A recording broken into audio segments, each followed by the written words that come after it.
Vamos lá! Na coluna do Reinaldo Azevedo, vamos trazer aqui informações para vocês. Depois vocês vão ver a vergonha alheia que o Sérgio Moro passou. O Sérgio Moro ontem foi que foi, né? Tem mais 2 vídeos do Sérgio Moro passando vergonha que a gente vai mostrar para vocês. A soberania em face de leis globais de um só país e um pouquinho de Platão. Vamos entender aí para todo mundo ficar por dentro de tudo, queridos e queridas. Muito obrigado pela presença de vocês, mas ainda faltando muitas contribuições, tá, gente? Precisamos de 171. Estamos com 100 pessoas aqui nos assistindo. Coisa boa demais. Folha Democrata sempre chegando em todas as pessoas aqui. Não, já fechamos os membros, eu tô doido. Já temos 2 membros novos, porque a gente teve mais gente que virou membro. O Wayne Simpson virou membro, mas chegou mais alguém aí que a gente já fechou aqui as membresias. Olha que coisa boa. Olha que coisa bacana. Então, não tá faltando mais membros, faltam 171, gente. Se a gente mandar de 10 em 10, de 5 em 5, a gente vai fechando aqui as nossas metas. Eu queria muito acabar hoje às 10, tá, gente? Mas vamos lá que a gente precisa não fechar no vermelho hoje e, se possível, até ultrapassar para compensar as outras lives. A soberania em face de leis globais de um só país e um pouquinho de Platão. Vamos lá.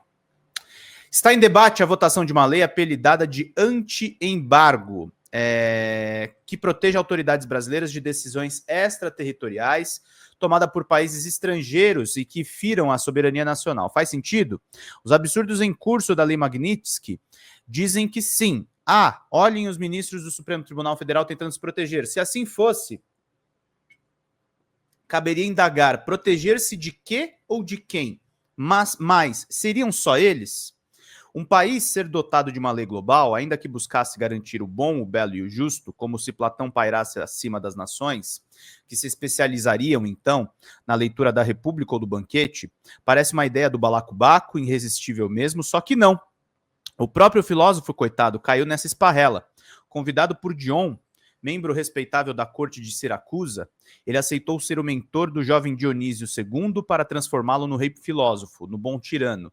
Já havia conhecido o pai. Alguém adivinha o desfecho? Deu tudo errado e o mestre teve que se exilar para não ser morto pelo discípulo. Sua amarga vivência está retratada na carta 7, epístola que lhe é atribuída, em que narra o que parece ser a incompatibilidade entre a filosofia e o poder, entre o saber genuíno e a política. Será? Platão era grande, claro, mas os assuntos de Estado não existem no mundo como ideia, o que não nos impede de ter horizontes utópicos e sim no mundo como experiência. Bons políticos são frequentemente forçados a fazer escolhas ditadas pela necessidade e pela responsabilidade de se evitar um mal maior. Ainda que elas não sejam de seu gosto, uma coisa é lutar por aquilo que queremos, outra muito distinta é tomar o que ambicionamos como padrão único das ações. É o caminho certo para o desastre na política e na vida. Exatamente. Padrão único é complicado. Lilian, me atualizando com vocês, tem notícias dos membros da flotilha sequestrados por Israel? Deixa eu ver isso rapidamente. Flotilha. O Israel anunciou as primeiras deportações de ativistas da flotilha, segundo a agência France Press. No X, eles colocaram 4 cidadãos italianos já foram deportados, o resto está em processo de deportação. Israel quer encerrar este procedimento o mais rápido possível, disse o Ministério de Relações Exteriores de Israel, tá, gente?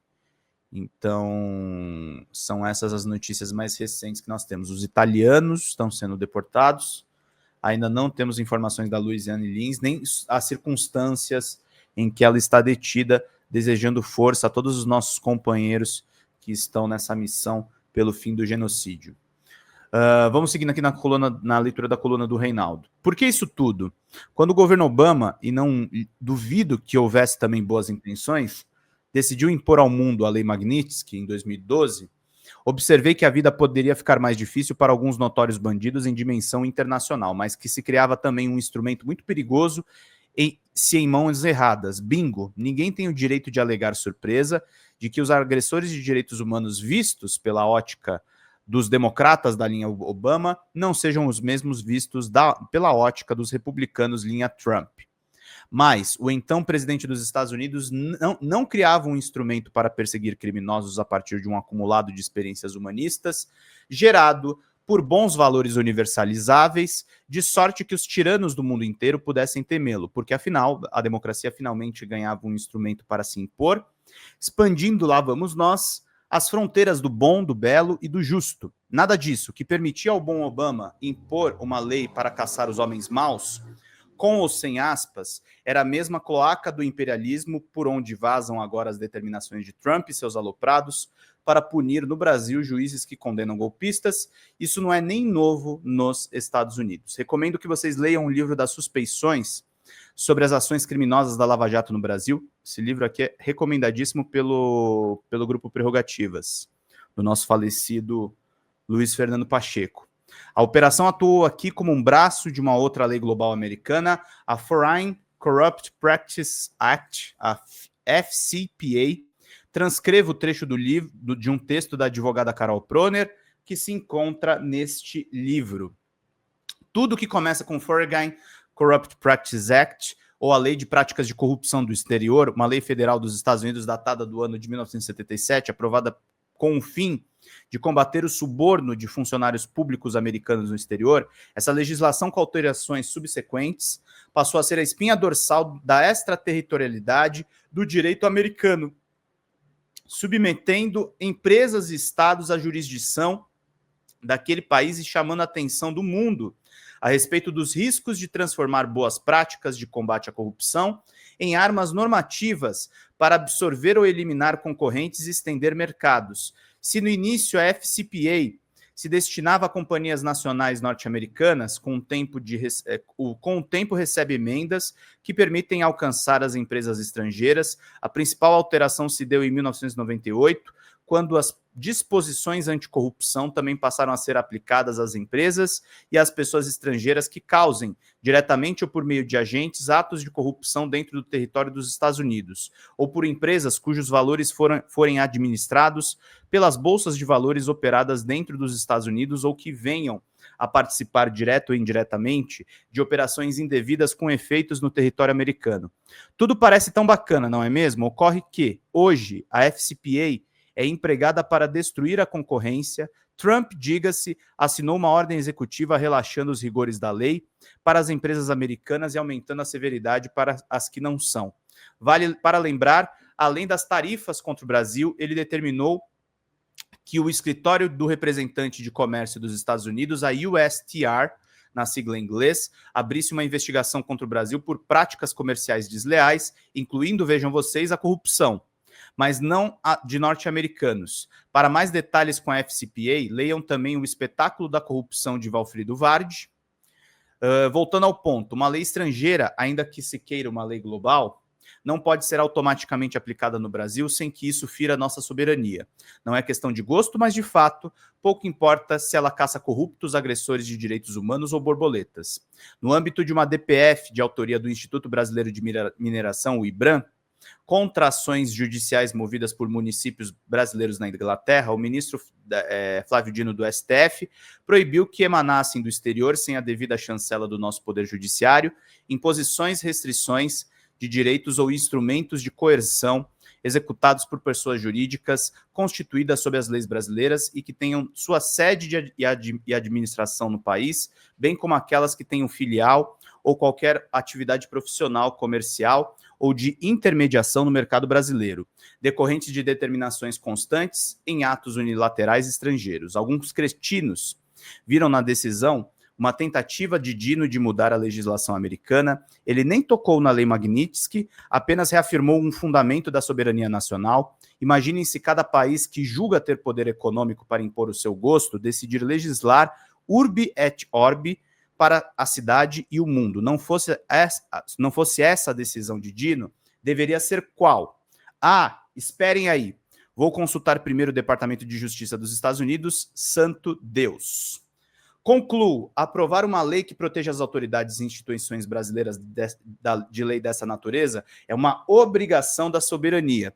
Os bolsonaristas, claro, tentarão resistir ao texto porque vem na punição e nas ameaças aos ministros do Supremo um caminho para o resgate político do seu herói, o que, vamos ser claro, não vai acontecer.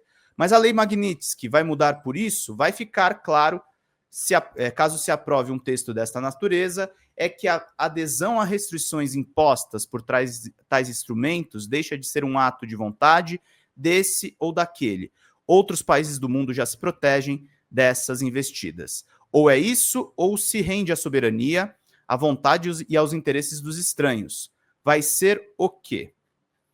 É isso, meus queridos e queridas. Soberania e um pouquinho de Platão. O Reinaldo foi para os clássicos aí para falar a respeito de todas essas questões. Fala pessoal da Folha Democrata, aqui é Pedro Zambarda, editor do canal, falar um pouquinho a respeito da necessidade de vocês financiarem a Folha Democrata, gente. A Folha Democrata é financiada através de um Pix chamado Folha Democrata, é o endereço do Pix, né? folhademocrata@gmail.com. Nós precisamos do nosso jornalismo financiado por vocês que são do nosso público, porque nós passamos vários perrengues aqui com o YouTube, vocês sabem muito bem. E mesmo assim, graças a essa comunidade muito unida, a gente conseguiu fazer lives históricas, acompanhar praticamente ao vivo a campanha do Guilherme Boulos, trazer informações exclusivas a respeito de Gustavo Gayer, de Olavo de Carvalho, de todos os bolsonaristas, combater as fake news e tudo o que a gente acompanha. Por R$80 no nosso Pix você ganha um curso de roteiro para série, o que é muito importante se você é artista, roteirista, se você lida com essas práticas da economia criativa. Outra forma de você colaborar também é se tornando membro aqui do nosso canal. Isso é muito importante para você fazer as suas atividades por aqui, porque você tem acesso a vídeos exclusivos e nós temos um curso de jornalismo básico para você poder acompanhar a partir de R$5, que é ministrado por mim. A gente tem aí quase uma dezena de aulas e muito conteúdo para você poder acompanhar. Meus caros, minhas caras, financiem o jornalismo independente, financiem o jornalismo que se posiciona à esquerda, financiem o jornalismo na internet, que traz informações confiáveis, checadas, que cruza informações e que trata você, que é o nosso público, de uma maneira muito séria. Vida longa e próspera, gente. Cuidem dos seus. Até mais. Tchau, tchau.